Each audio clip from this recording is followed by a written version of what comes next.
안녕하세요. 책한민국입니다. 오늘 소개할 책은 Look Again, 변화를 만드는 힘. 이 책은 스테디셀러인 넛지의 저자가 쓴 후속작입니다. 지은이 소개를 하겠습니다. 캐스 선스타인. 미국에서 논문 인용 횟수가 가장 많은 법학자로 하버드 대학교 로스쿨 교수다. 2009년부터 2012년까지 백악관 정보규제국에서 일했다. 리처드 탈러와 공동으로 집필한 저서 넛지가 세계적인 베스트셀러가 됐으며 2018년 노르웨이 정부로부터 법학 및 인문학 분야의 노벨상이라 할 수 있는 홀베르그 상을 받았다. 탈리 샤롯. 유니버시티 칼리지 런던과 MIT의 인지신경과 교수다. 웰컴 트러스트, 미국 심리학회, 영국 심리학회 등으로부터 권위 있는 펠로우십과 상을 받았으며 테드 강연은 1200만 회가 넘는 조회수를 기록했다. 우리는 모든 것에 길들여진다. 습관화. 이것은 DNA와 마찬가지로 생명체의 본질적인 특성일지도 모른다. 당신 인생에서 최고의 날은 언제였는가? 지금부터는 그 멋진 하루를 다시 보낸다고 상상해보자. 그 상상을 한 번 더 반복하라. 또 한 번 더 반복하라. 계속 반복하라. 그럼 이제 어떤 일이 일어날까? 당신 인생 최고의 날은 예전보다 덜 즐겁고 덜 행복하게 바뀐다. 인생 최고의 날은 곧 지루한 날이 되어버린다. 이렇게 우리는 습관화된다. 자극이 반복되면 점점 덜 반응하는 것이다. 이는 인간의 본성이다. 하지만 우리가 더는 느끼지 못하거나 알아채지 못하게 된 것들에 대한 감정, 즉 처음에 느꼈던 놀라움이나 행복감을 원래대로 회복할 수 있다면 어떨까?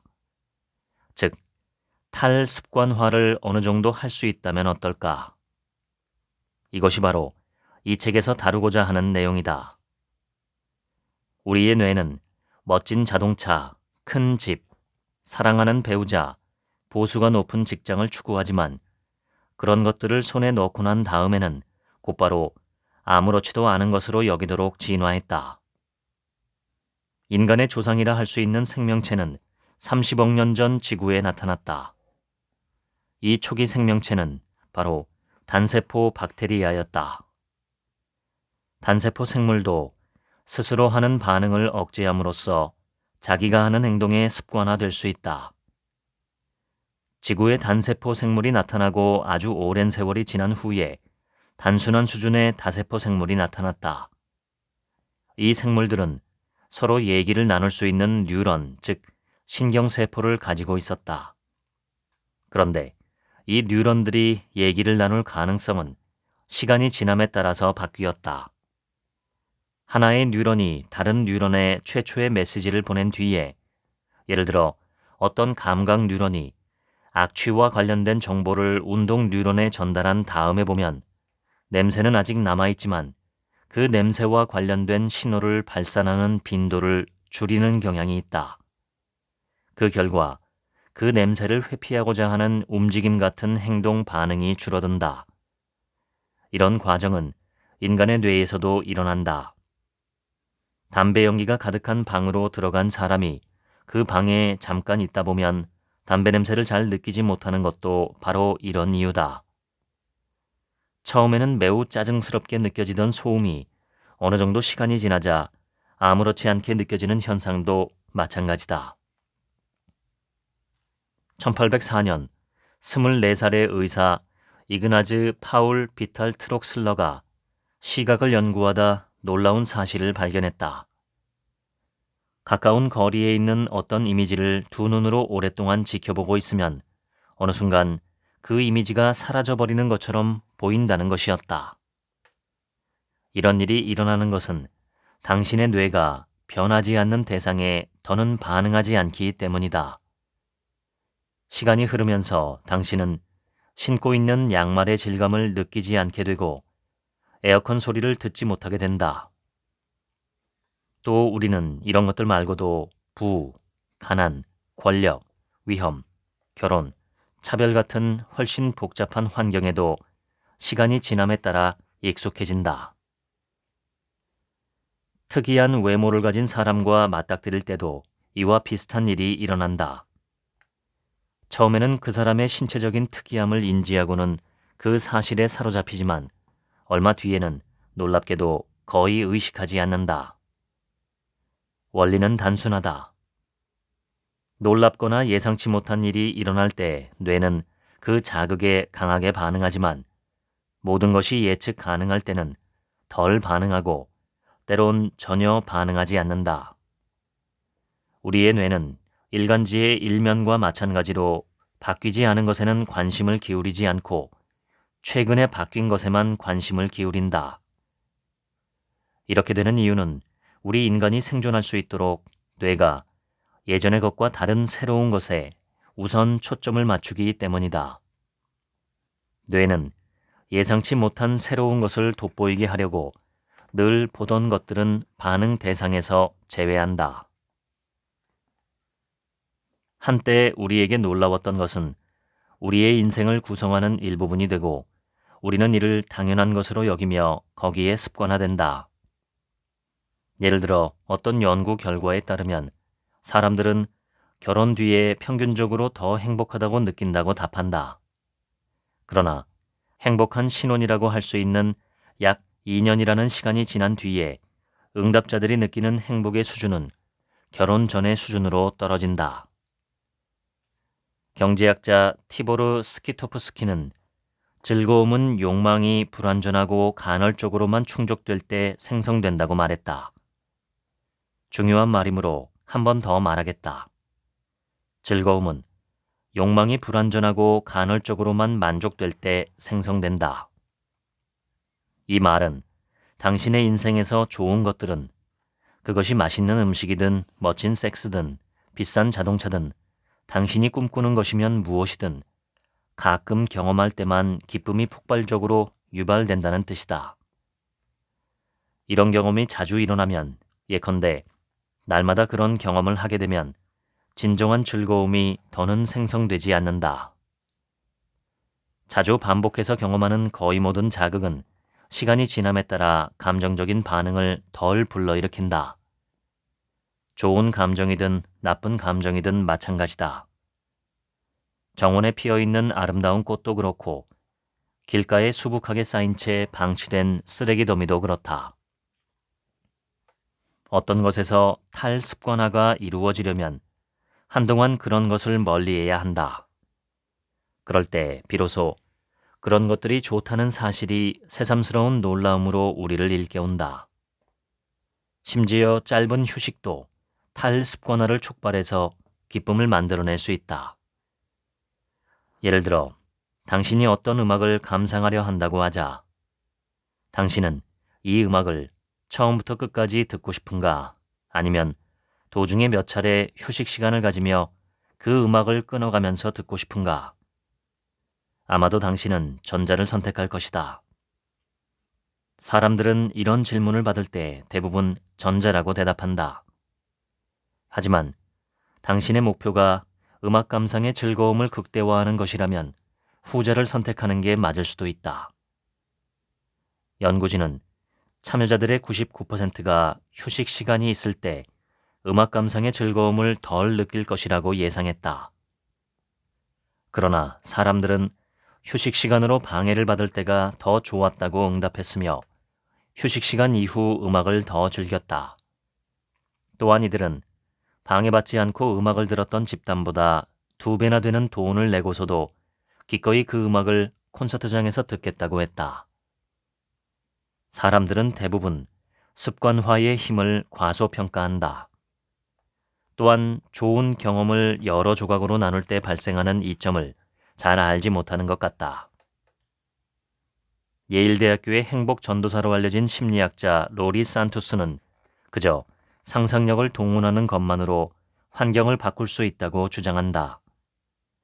눈을 감고 당신이 살아가는 인생을 상상하되 현재 가지고 있는 집도 직업도 가족도 모두 없다고 가정해보자. 이렇게 상상하는 경험은 끔찍하다. 그렇지만 이 경험은 대부분 사람에게 지금 가지고 있는 것들이 얼마나 소중하고 좋은 것인지 알게 해준다. 왜 사람의 뇌는 변함이 없거나 늘 똑같이 반복되는 좋은 것들에서는 즐거움을 점점 더 적게 느끼는 쪽으로 진화했을까? 좋은 것에 대한 습관화는 우리가 앞으로 계속 나아가고 발전하도록 등을 떠민다. 만약 습관화를 경험하지 않는다면 우리는 더 적은 것에 충분히 만족할 것이다. 예를 들어 어떤 좋은 회사에 취직했는데 습관화가 일어나지 않는다고 하자. 여러 해가 지난 뒤 승진하지 못한 채 말단 사원에 머물러 있어도 충분히 만족할 것이다. 상대적으로 적은 것에 만족하는 태도는 바람직하게 보일 수도 있지만 다른 한편으로는 학습하고 발전하고 변화하려는 동기가 줄어들었다는 뜻이기도 하다. 만일 우리에게 감정적인 습관화가 없었다면 인류 역사에서 기술 혁신이나 위대한 예술 작품은 없었을 것이다. 바로 이 지점에서 섬세한 균형이 필요하다. 습관화는 우리를 만족하지 못하고 지루해하고 불안해하고 탐욕스러운 사람으로 만들 수 있다. 그러나 습관화가 없었다면 인간은 지금도 돌도끼를 들고 동굴에서 살고 있었을 것이다. 프린스턴 대학교의 앤드라 지나와 동료들은 한 실험에서 사람들에게 미션을 완벽하게 수행하기 위한 정보를 모두 제시해주는 컴퓨터 게임을 하게 했다. 그런데 사람들은 전혀 즐거워하지 않았고 금방 지루해했다. 연구진은 다른 게임을 제공했다. 새로운 게임에서는 미션을 잘 수행할 방법과 관련된 정보가 필요했고 그 정보는 게임을 진행하며 차근차근 배워야 했다. 사람들은 이 게임을 그전 게임보다 훨씬 더 재미있게 느꼈다. 미션을 완벽하게 수행하려면 매우 열심히 배우고 노력해야 했음에도 말이다. 학습을 할 수 없는 곳에서는 사람들이 금방 지루해하고 불행하다고 느낀다. 변화가 멈추면, 즉 학습과 발전이 멈추면 우울증이 시작된다. 이것이 바로 저 끔찍한 중년 위기를 부르는 가장 핵심적인 이유 중 하나다. 보통 중년 위기라는 말을 들으면 50대의 대머리 남성이 빨간 스포츠카를 타고 달리는 모습이 떠오른다. 그러나 현실은 다르다. 사람들이 40대와 50대에 경험하는 행복감이 줄어든다고 느끼는 현상은 여성과 남성, 국가와 직업을 불문하고 똑같이 나타난다. 이는 기혼자와 독신자, 동성애자와 이성애자에게서도 똑같이 관찰된다. 각 국가에서 수천 명을 대상으로 설문조사를 실시한 결과 이런 행복감 감소는 70개국 이상에서 확인되었다. 중년 무렵이 되면 사람들은 더는 변화가 쉽지 않다고 느낀다. 자살률, 특히 남성 자살률은 40대 후반에 상대적으로 높다. 자살하는 이유는 복잡하고 다양하지만 자기 스스로 변화가 부족하고 학습이 줄어들었으며 발전이 정체되었다고 인식하는 것이 자살률을 높이는 원인이 될 수도 있다. 중년의 미적지근한 단조로움에 맞서기 위해 사람들은 여러 가지 변화를 시도한다. 피터는 오토바이를 한 대 장만하고 제클린은 다른 곳으로 이사가고 클로이는 직장을 바꾸고 무하마드는 정원 가꾸는 법을 배우고 비올라는 중국으로 여행을 가고 토머스는 지역 문화센터 창의적인 글쓰기 강좌에 등록한다. 이들 가운데 누가 자기의 삶에 행복감을 불어넣는 데 가장 성공할까? 지금까지 이뤄진 수많은 연구 결과에 따르면 경험, 즉 휴가, 레스토랑 식사, 스포츠 이벤트, 콘서트, 강좌, 새로 배우는 기술 등이 물건보다 기쁨을 더 많이 유도하는 경향이 있다고 한다. 대부분 경우 사람들은 물건보다는 경험에 더 많이 만족한다. 물건에 대한 만족도는 시간이 지남에 따라 급격히 떨어지는 반면 경험에 대한 만족도는 떨어지지 않는다. 그럼에도 불구하고 평균적으로 많은 사람이 경험의 가치를 과소평가하고 물건의 가치를 과대평가한다. 소유는 오래 지속되지만 경험은 덧없이 날아간다고 생각하기 때문이다. 경험은 덧없이 사라지는 속성을 지녔음에도 불구하고 바로 그 덧없음 때문에 오랫동안 반짝반짝 빛난다. 아쉽게 끝난 첫사랑을 생각해보라. 짧게 끝난 사랑은 수십 년 동안 그리움을 불러일으키지만 수십 년 동안 이어진 사랑에는 그리움이 끼어들 여지가 없다. 친밀감은 반복과 친숙함을 통해 커지지만 에로틱함은 반복을 통해 무감각해진다. 즉, 친밀감이 점점 커지면서 성적인 욕망과 반짝거리는 청량감은 줄어든다는 말이다. 상대에 대해 아주 부분적으로만 알고 있을 뿐임을 깨달을 때 열정과 흥분은 지속적으로 유지될 수 있다. 사람이 자기에게 주어진 인생을 최대한 풍성하게 살려면 새로운 것을 탐구하는 태도와 오래된 것을 포용하는 태도 두 가지가 모두 필요하다. 대자연 또는 인간의 본성에는 음과 양이 함께 존재한다. 여러 설문조사 결과에 따르면 입사 후 첫 6개월 이내에 퇴사하는 직원이 충격적이게도 40%나 된다. 만약 당신이 새로운 지역으로 이사간 적이 있다면 예전에 살던 지역으로 다시 돌아가고 싶은 갈망이 얼마나 강렬한지 잘 알 것이다. 하지만 사람들은 대부분 새로운 도시나 새로운 직장이나 새로운 거주지에 몇 달 지나지 않아서 적응하고 그래서 다시 예전 상태로 돌아가기를 꺼린다. 누구든 오래되고 친숙한 것들을 갈망하기 마련이다. 하지만 불과 몇 달만 지나고 나면 초창기에 자기를 그토록 힘들게 했던 온갖 것이 자기 주변에 있다는 사실조차 잊어버린다. 따라서 이런 상황에 놓였을 때는 어떤 행동을 하려고 나서지 말고 습관화가 작동할 때까지 기다려야 한다. 행복과 의미 둘 다 중요하지만 시간이 흐르고 나면 전에 행복과 의미를 가져다 주던 것들이 이젠 그런 것들을 덜 가져다 줄 수 있다.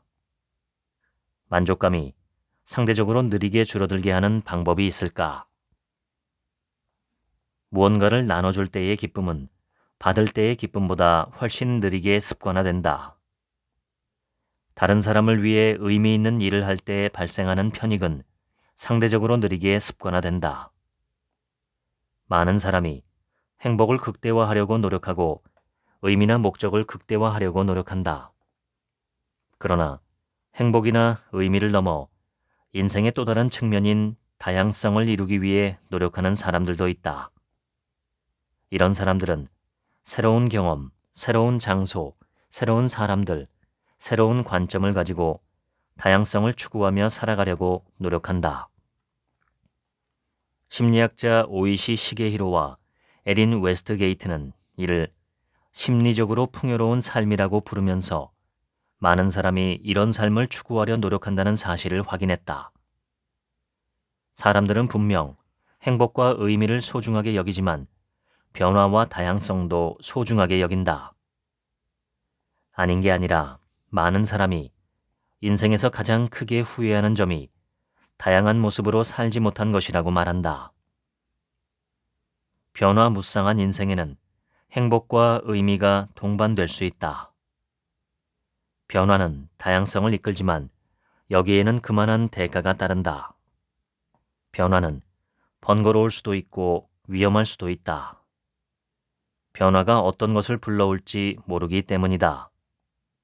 그래서 사람들은 현재 상황이 썩 좋지 않거나 심지어 나쁠 때조차도 어떤 변화를 선뜻 꾀하지 못하고 망설인다. 평균적으로 볼 때 인생의 어떠한 측면을 바꾸려고 하는 사람들이 과연 더 다양하고 더 행복한 인생을 살게 될까? 경제학자 스티븐 레빗은 정확하게 이 질문에 대답하려고 했다. 그는 많은 사람으로 구성된 전체 집단을 무작위로 둘로 나눈 다음 한 집단은 인생의 변화를 시도하도록 유도하고 다른 집단은 현 상태를 유지하도록 유도했다. 두 집단을 나누는 기준은 동전 던지기였다.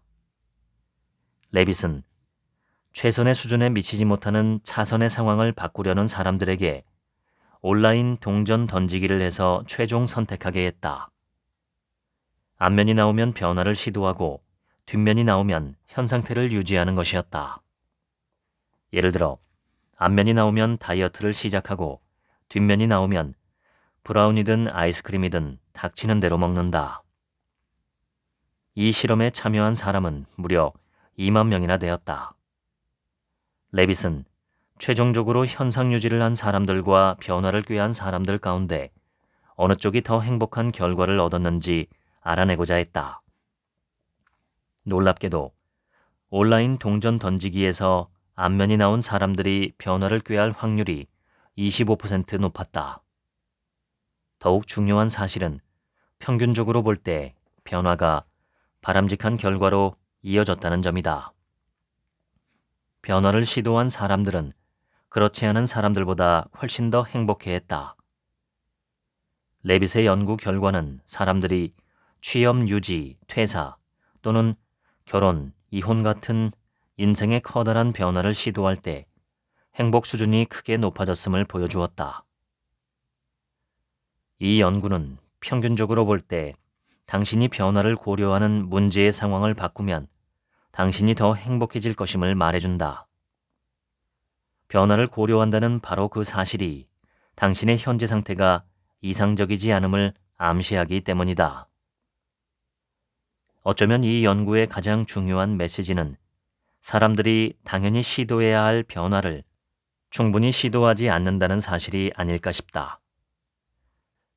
변하려는 시도가 얼마든지 가능하고 또 그렇게 하는 것이 더 나을 때조차도 사람들은 잘못된 현재 상태를 그냥 그대로 유지한다. 그들은 온갖 크고 작은 방식으로 똑같은 일을 계속 이어간다. 기존의 것과 다른 것들은 철저하게 거부한다. 사람은 한편으로는 미지의 것들에 대해 불안해하며 새로운 상황에 적응하는 자신의 능력을 과소평가해서 변화할 수 있는 수준보다 적은 수준으로만 변화한다. 사람은 변화를 시도할 때 그 변화 직후 자신이 어떤 느낌일지만 주로 생각할 뿐 몇 달 뒤에 어떤 느낌일지는 훨씬 덜 생각한다. 사람들은 흔히 인생에서 좋은 것들이 사라지기 전까지는 그게 얼마나 소중한지 알지 못한다. 마찬가지로 크든 작든 인생을 짜증스럽게 만드는 것들이 사라지기 전까지는 그것들이 어떤 피해를 주는지 알지 못한다. 거기에 익숙해져 있기 때문이다. 혹시 행복하지 않고 괴로웠던 오래된 인간관계에 종지부를 찍어야 했던 경험이 있는가? 이 경우 처음에는 무척 슬프다. 그러나 얼마 지나지 않아 자신이 예전보다 훨씬 더 평온하고 행복하다는 사실을 깨닫고 깜짝 놀란다. 연애 기간에는 그 연애가 자신의 행복에 얼마나 부정적인 영향을 미치는지 잘 알지 못하지만 연애가 끝난 뒤에는 연애의 나쁜 영향이 선명하게 드러난다. 당신의 삶에 해를 끼칠 수 있는 요인들의 영향력을 평가하는 유일한 방법은 그것들로부터 잠시 멀어지는 것이다. 이럴 때 탈습관화가 일어나 새로운 눈으로 그 요인들을 평가할 수 있다. 소셜미디어는 그런 요인들 가운데서도 대표적인 사례다. 어떤 추정에 따르면 인터넷 접속이 가능한 사람들은 평균적으로 하루에 약 2시간을 소셜미디어에 할애하며 이들이 하루에 인터넷 화면을 확인하는 횟수는 50에서 80회다. 전 세계에서 소셜미디어를 사용하는 사람은 47억 명이 넘는다. 소셜미디어 사용이 행복감을 떨어뜨린다는 가설을 뒷받침하는 증거나 연구는 많다. 우리가 나쁘다, 대단하다, 좋다와 같이 생각하는 건 다른 사람들이 얻거나 누리고 있다고 우리가 여기는 것에 따라 달라진다. 여러 연구에 따르면 우리가 자신의 성생활에 만족하는지 여부는 다른 사람들의 침실에서 일어나고 있다고 우리가 믿는 것에 따라 크게 좌우된다. 돈, 옷, 인맥, 부동산 등 당신이 가진 것을 얼마나 행복하게 느끼는지는 다른 사람들이 가지고 있다고 당신이 믿는 것에 따라서 달라진다. 사람은 본능적으로 자기가 가진 것을 다른 사람이 가진 것 또는 다른 사람이 가지고 있다고 자기가 생각하는 것과 비교한다. 왜냐하면 그래야 더 많은 것을 갖도록 노력하려는 동기가 부여되기 때문이다. 인간이 가진 이런 본성 때문에 사회가 진보한다. 하지만 이런 본성 때문에 인간은 자신이 가진 것에 만족하거나 행복해지기도 어렵다. 인류는 까마득한 옛날부터 자신의 삶을 타인의 삶과 비교했다. 동굴에 사는 원시인들은 아마도 동굴의 크기나 편안함 수준을 놓고 자기 동굴과 이웃 사람의 동굴을 비교했을 것이다. 그러나 오늘날에는 이 비교가 완전히 새로운 차원에서 펼쳐진다. 첫째, 우리는 자신의 삶을 단순하게 옆집 사람의 삶과 비교하지 않는다. 지금 우리는 자신의 삶을 부자와 유명한 사람들을 포함해 전 세계 각계각층 사람들의 삶과 비교한다. 둘째, 우리는 자신의 삶을 타인의 실제 삶과 비교하지 않고 고도로 편집된 타인의 가상현실 속 삶과 비교한다. 중독은 특정 행동이 부정적인 결과를 가져오는 걸 뻔히 알면서도 그 행동을 계속하겠다는 충동이 지속적으로 일어나는 현상이다. 경제학자들은 다음의 두 가지 경우에 해당될 경우 중독되었다고 말한다. 첫째, 오늘의 소비가 내일의 수요를 촉진할 때. 둘째, 애초에 가지고자 했던 양보다 더 많이 소비할 때. 첫 번째 조건은 미끄러운 경사면을 암시한다. 처음에는 소량의 중독물질로 시작하지만 결국 점점 더 많이 소비하게 된다. 담배를 피우고 싶다거나 초콜릿을 먹고 싶다거나 틱톡 동영상을 보고 싶다거나 하는 충동은 점점 더 커지기 마련이다. 하지만 원했던 대상에서 얻을 수 있는 기쁨이나 즐거움은 늘어나지 않고 줄어든다. 이런 현상의 부분적인 원인은 습관화다. 당신이 어떤 소셜미디어에 처음으로 접속했을 때를 생각해보라. 당신이 올린 포스트에 좋아요가 10개나 달린 것을 보고 당신은 몹시 흥분한다. 하지만 둘째 날에는 10개의 좋아요가 그다지 큰 감흥을 주지 않는다. 첫날 느꼈던 것과 똑같은 감정의 격동을 느끼려면 좋아요가 20개 또는 50개가 필요할지도 모른다.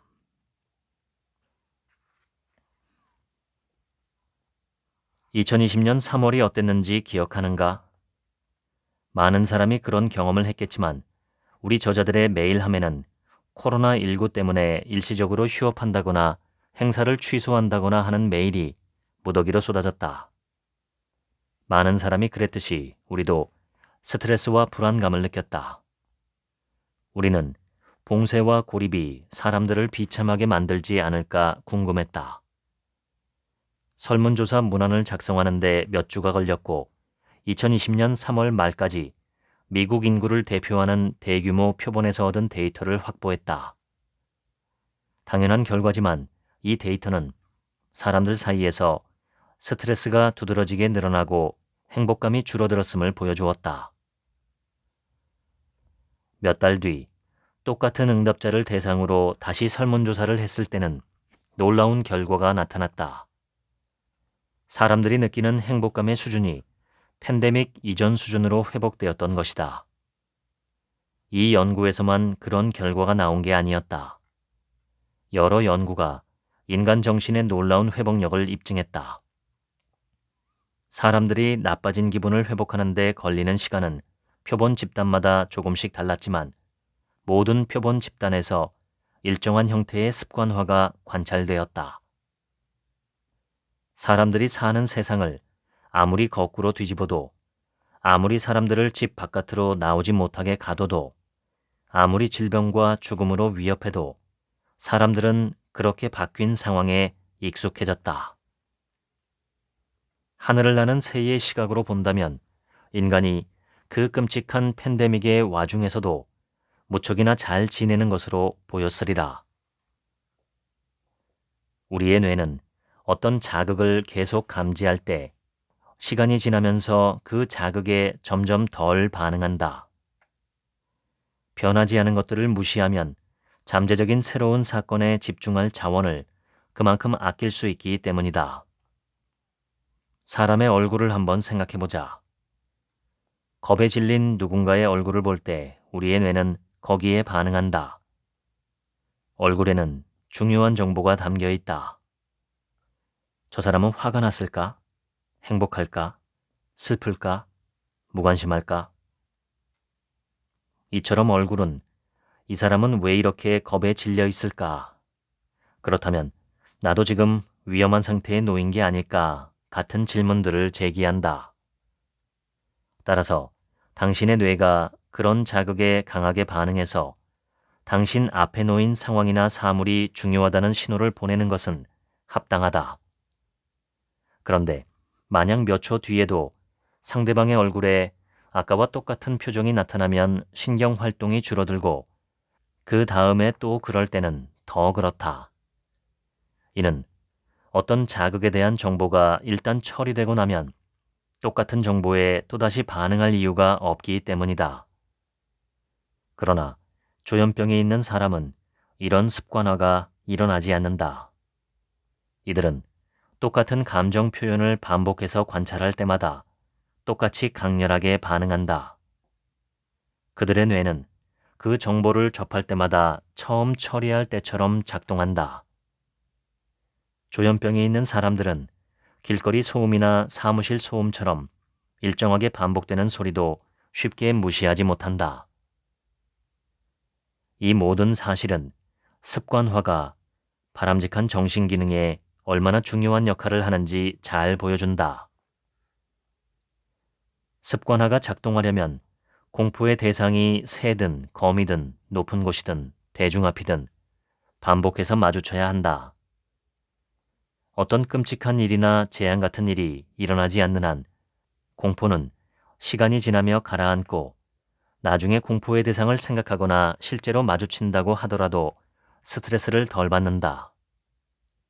문제는 공포증이 있는 사람들이 공포의 근원을 일부러 피하려 한다는 점이다. 바로 이런 까닭에 노출 치료법이 필요하다. 노출 치료법은 공포증이나 강박증을 치료하는 데 가장 일반적으로 사용되는 치료법이다. 이 치료법의 목표는 공포감을 주는 대상에 환자를 노출시켜 습관화가 이루어지도록 만드는 것이다. 노출을 점진적으로 강화하는 방식으로 통제하는데, 예를 들어 새 공포증이라면 새를 한 번에 한 마리씩만 노출시켜 그런 환경이 안전하다고 느끼도록 만든다. 변화가 창의적인 발상을 강화하는 반면 습관화는 창의성을 줄인다. 습관화를 직접적으로 조사한 끝에 창의적인 사람일수록 실제로 소리에 대해 생리적인 습관화가 덜 일어난다는 사실을 발견했다. 정말로 습관화의 실패는 혁신적인 생각과 관련이 있는 것 같다. 오랜 세월을 보낸 공무원은 자신의 직무를 매우 훌륭하게 처리하며 해당 분야의 전문성을 가지고 있지만 기존과 다른 방식으로 일을 처리하는 것은 잘 상상하지 못한다. 그들은 특정한 방식의 업무 처리에 습관화되어 있어 기존의 업무 패턴과 관행을 당연하게 생각한다. 이런 일은 산업계에도 자주 일어난다. 크게 성공한 회사는 한동안 걸어왔던 바로 그 길을 계속 걸어가다가 매너리즘에 빠진다. 이런 경우 회사를 위기에서 구하는 탈습관화는 흔히 신입사원에게서 시작되곤 한다. 신입사원이 아직 일반적인 관행에 익숙해지지 않아서 조직에 새로운 생각을 주입하기 때문이다.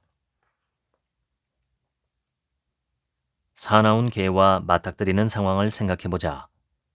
어느 날 당신이 집으로 걸어가는데 거대한 덩치의 갈색 개가 날카로운 이빨을 드러내며 맹렬하게 지저댄다. 당신은 상당한 공포감을 느낄 것이다. 다음 날에도 그 개 옆을 지나가는데 개가 또 지저대며 으르렁거린다. 하지만 이때 당신이 느끼는 공포감은 전날만큼 심하지 않을 것이다. 이런 일이 한 주 내내 반복된다고 하자. 나중에는 그 개가 아무리 사납게 짖어도 당신은 감정적인 반응을 거의 느끼지 못할 것이다. 여러 연구에 따르면 총을 난사하는 사람이나 사나운 개 같은 무서운 이미지를 처음에 접할 때 사람들은 감정적인 반응을 강하게 보인다. 심박수가 증가하고 동공이 확장되며 편도체의 뉴런들이 폭발하듯 불을 뿜는다. 그러나 똑같은 이미지에 반복해서 노출되면 반응이 서서히 줄어들고 나중에는 완전히 사라진다. 이러한 습관화는 두뇌가 가지고 있는 영리한 특징이다. 감정은 이것은 중요하다. 그러므로 주의하라. 당신은 여기에 반응할 필요가 있을지도 모른다 라고 방송하는 일종의 신호다. 하지만 만약 어떤 것이 우리에게 심각한 영향을 미치지 않으면서 계속해서 나타난다면 이는 그다지 중요하지 않은 것으로 인식되고 감정은 가라앉는다. 사랑, 흥분, 수치심 등 좋은 것이든 나쁜 것이든 상관없이 어떤 감정도 습관화될 수 있다. 반복되는 부정직함은 몇 번이고 계속 뿌려대는 샤넬 향수와도 같다. 처음에는 특유의 향을 단서 삼아 그 향수를 감지할 수 있다. 하지만 제법 긴 시간에 걸쳐 여러 번 반복해서 향을 맡다 보면 나중에는 거의 감지하지 못하게 되고 더 많이 뿌리게 된다. 그러다 보면 출퇴근하는 버스나 지하철에서 당신 옆자리에 앉으려 하는 사람은 아무도 없고 그 이유를 당신만 모른다. 이와 비슷하게 자신의 부정직함에 대한 감정적 반응도 처음에는 강하게 나타나지만 시간이 지나며 점점 줄어든다. 그래서 자기가 하는 거짓말에 대해 부정적인 감정 반응을 전혀 느끼지 않은 채 거짓말을 하게 된다. 팩트 체크한 결과 흥미롭게도 트럼프는 재임 이후 첫 100일 동안 하루에 평균 5번씩 거짓말을 했다. 이 수치는 나중에 거의 2배로 늘어나서 하루에 9번이나 거짓말을 했고 임기가 끝나갈 무렵에는 19번으로 늘어났다. 우리 저자들은 정치에서도 반복되는 거짓말이 점점 더 많은 거짓말을 낳는 감정적 습관화를 유발하는 게 아닐까 의심한다. 그런데 문제는 자신의 부정직함뿐만 아니라 다른 사람들의 부정직함에도 습관화될 수 있다는 것이다. 유권자와 정치적인 조언자 둘 다 정치인의 허위 사실에 둔감해져서 결국 정치인의 부정직한 행동을 처벌하거나 중단시킬 가능성이 줄어든다는 뜻이다. 따라서 거짓말이나 거짓 행동이 늘어날수록 그만큼 대중의 분노는 점점 사그라들 수 있다. 바로 이런 일이 미국에서 일어났다. 탈진실의 시대를 거쳐오면서 어떤 이야기를 한층 흥미롭게 만들 목적이라면 사실을 과장해도 괜찮다고 응답하는 미국인의 비율이 크게 늘어났다. 이 비율은 2004년 44%에서 2018년 66%로 증가했다. 예를 들어 당신이 벨이라는 이름의 웰빙 전문가에게 콘텐츠 편집자로 고용되어 일한다고 치자. 당신이 하는 일은 벨이 써준 콘텐츠를 교열해서 그녀의 인기 있는 웹사이트와 소셜미디어 계정에 올리는 것이다. 이 계정들은 팔로워를 수백만 명씩 거느리고 있어 당신은 이 새로운 일에 흥분한다. 당신이 벨에게서 처음 건네받은 원고는 가지라는 보라색 채소의 놀라운 치유 효과를 설명하는 내용이다. 가지가 그렇게 특별한 치료 효과를 발휘한다는 사실을 누가 알았겠는가? 당신은 호기심에 이끌려 이런 주장을 뒷받침할 만한 증거를 구글에서 찾아보지만 그런 증거는 전혀 없다. 그래서 벨에게 물었더니 벨은 그런 증거가 지금 당장은 없지만 미래에는 나타날 수 있다고 설명한다. 다음 날 벨의 웹사이트에서 판매하는 타조알이 새가 아닌 인간의 생식력을 높여준다고 주장하는 원고를 받는다. 어쩐지 이상하게 들리긴 하지만 당신은 이 원고도 교요를 보고 게시한다. 알게 뭐야. 뭔가 있겠지 뭐. 이런 일이 날마다 반복된다. 당신이 이 일을 시작한 지 2달이 지났다. 이제 당신은 클린 이팅, 즉 영양소가 풍부한 자연식품을 섭취하면서 가공되거나 정제된 식품을 피하는 식습관이 암을 치료하는데 화학요법보다 더 효과적이라고 주장하는 원고를 받는다. 벨은 암 환자들에게 화학요법을 받지 말라고 촉구한다. 그런데 이 기사는 가지나 타조알을 다룬 기사와는 다르게 심각한 결과를 초래할 수도 있다. 만약 당신이 이 일을 시작한 지 2달이 지나서가 아니라 첫날 이 원고를 받았다고 상상해보라. 과연 당신은 이 원고를 편집해서 웹사이트와 소셜미디어 계정에 올렸을까? 사람들은 그런 일을 갑작스럽게 맡을 때보다 오랜 시간에 걸쳐 그런 일이 점점 늘어나던 중에 맡을 경우 비윤리적인 행동을 할 가능성이 훨씬 크다. 건강한 윤리가 점진적으로 침식될 때 사람들은 주의를 덜 기울이거나 범죄에 연루될 가능성이 커진다. 반면 그런 침식이 갑작스럽게 일어날 때는 잘못된 사실을 분명하게 인식하고 철저하게 그 인식에 따라 대응한다. 방금 제시한 사례는 우리 저자들의 상상력에서 나온 게 아니다. 오스트레일리아의 전 웰빙 전문가 벨 깁슨의 사례를 토대로 한 것이다. 깁슨은 스타 인플루언서였다. 그녀는 애플의 지원을 받는 인기 건강식 앱을 출시했고 펭귄 출판사에서 요리책을 발간했으며 인스타그램과 페이스북 및 여러 소셜미디어 플랫폼에서 대규모 온라인 팔로워를 거느리고 있었다. 깁슨은 자신의 책과 여러 미디어 계정을 통해 팔로워들에게 자기가 암에 걸렸는데 건강한 식단, 신체 운동, 명상, 그 외 대체 요법들을 동원해 병마와 싸우고 있다고 알렸다. 그녀가 인터넷에 올린 글들은 그녀가 암에 걸린 이유와 투병 과정을 자세하게 설명했는데 그녀는 자기가 걸린 암이 자궁경부암 백신 때문이라고 주장했다. 그리고 암세포가 뇌, 비장, 자궁, 간, 신장 등으로 전이되었다고도 했다. 그녀는 화학요법 대신 자연요법을 사용해서 암을 잘 관리하고 있다고 말했다. 깁슨은 여러 해에 걸쳐 기하급수적인 유머로 성공했다. 하지만 한 탐사보도 기자가 그 모든 것이 거대한 사기였음을 밝혀냈다. 그녀는 뇌암에 걸린 적이 없었고 간암이나 신장암에도 걸린 적이 없었다. 그녀가 암에 걸렸다고 진단받았다는 기록은 어디에도 없었다. 그녀는 자기의 건강 상태와 나이, 재정 상태에 대해 거짓말을 했다. 또 회사가 거둔 수익을 자선단체에 기부해왔다고 주장했지만 그것도 새빨간 거짓말이었다. 놀랍지도 않은 사실이지만 깁슨의 거짓말 역사는 그녀의 어린 시절까지 거슬러 올라간다. 10대 때 그녀는 심장 수술을 받다가 수술대에서 잠깐이지만 죽은 적이 있다고 거짓말을 했다. 그녀는 심장 수술을 받은 적이 없었다. 어린 시절 그녀의 친구들은 그녀가 끊임없이 거짓말을 했던 사실을 기억한다.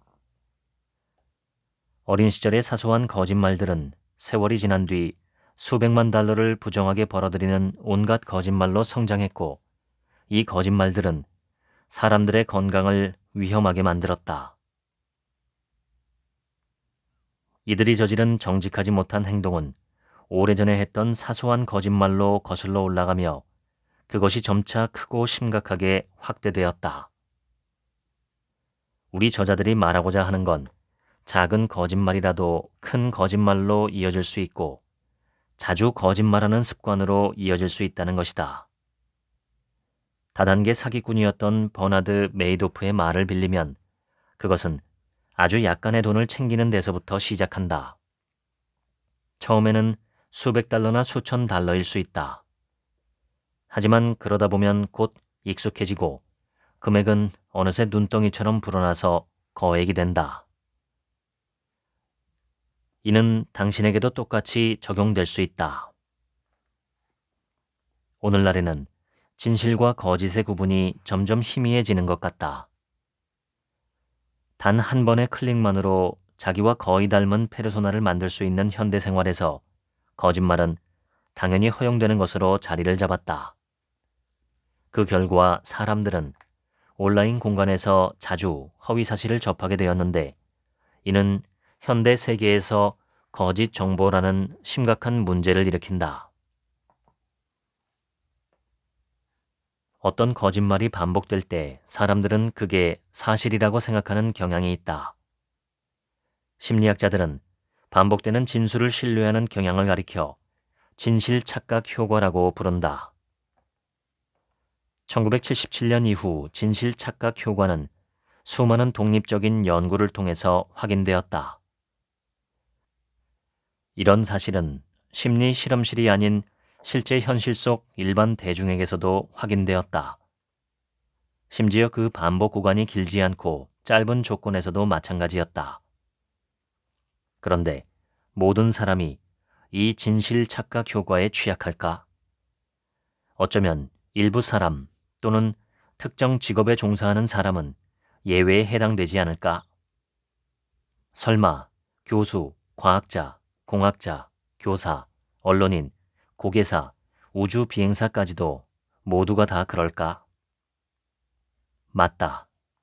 모두가 다 그렇다. 분석적으로 생각하는 사람이라고 해서 덜 영향을 받지는 않는다.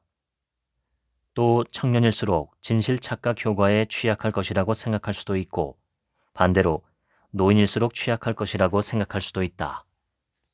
하지만 이것들은 모두 틀렸다.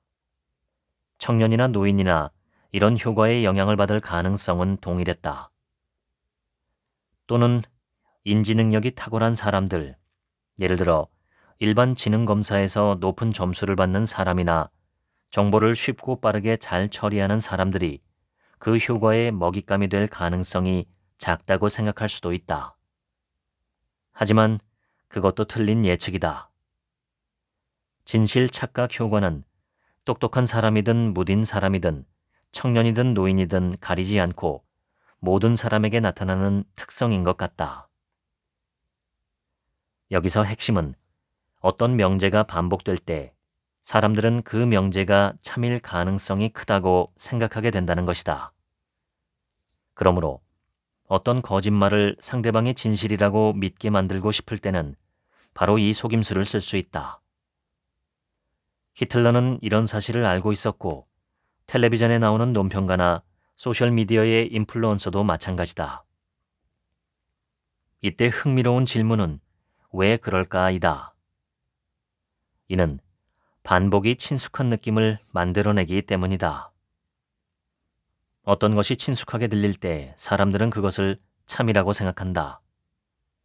왜냐하면 인생을 살아가는 데서 친숙함이라는 감정은 흔히 그리고 정확하게도 진실과 연관되고 반면에 낯설미라는 감정은 흔히 그리고 정확하게도 의심스러움과 연관되기 때문이다. 정치인도 마찬가지다. 그들은 충분히 반복해서 말하기만 하면 사람들이 그 주장을 진실이라고 받아들일 것임을 잘 알고 있기에 근거가 부족하거나 아무런 근거도 없는 주장을 반복해서 말한다. 아돌프 히틀러도 이 개념을 잘 알고서 활용했다. 지금 당신이 어떤 위험을 무릅쓴다고 가정해보자. 눈이 오는 밤에 도로를 무단횡단하거나 높은 다리에서 수면을 향해 뛰어내리거나 운전하면서 휴대폰으로 문자를 보내거나 안전하지 않은 섹스를 하거나 도로에서 운전하며 제한 속도를 초과하거나 잘 알지 못하는 고위험 주식에 투자하거나 스스로 산채로 땅에 묻히거나 한다고 말이다. 이렇게 해도 나쁜 일이 일어나지 않으면 당신의 뇌는 그 행동의 위험성을 처음보다 낮다고 재평가할 것이다. 당신은 그 행동을 앞으로도 반복할 가능성이 크고 나중에는 그보다 더 큰 위험을 감수하면서도 아무렇지 않다고 느낀다. 위험 습관화는 우리 모두에게 영향을 미친다. 부엌, 운동장, 수영장, 도로에서 똑같이 일어난다. 이 장소에서 해마다 3만 8천 명이 넘는 미국인이 사망한다. 1967년 9월 3일 일요일 정확하게 새벽 4시 50분 스웨덴의 모든 교통이 멈췄다. 승용차, 트럭, 버스, 오토바이, 자전거까지 모두 완벽하게 멈춰섰다. 그리고 조심스럽게 반대 차선으로 이동했다. 그날은 스웨덴 전역에서 통행 규칙이 좌측 통행에서 우측 통행으로 바뀐 날이었다. 스웨덴이 이런 조치를 시도한 것은 스칸디나비아의 다른 국가들과 도로교통 규칙을 일치시키기 위함이었다. 놀랍게도 이런 변화가 교통사고 급증이라는 결과로 이어지지는 않았다. 오히려 반대로 교통사고 건수와 교통사고 사망자의 수가 대폭 줄어들었다.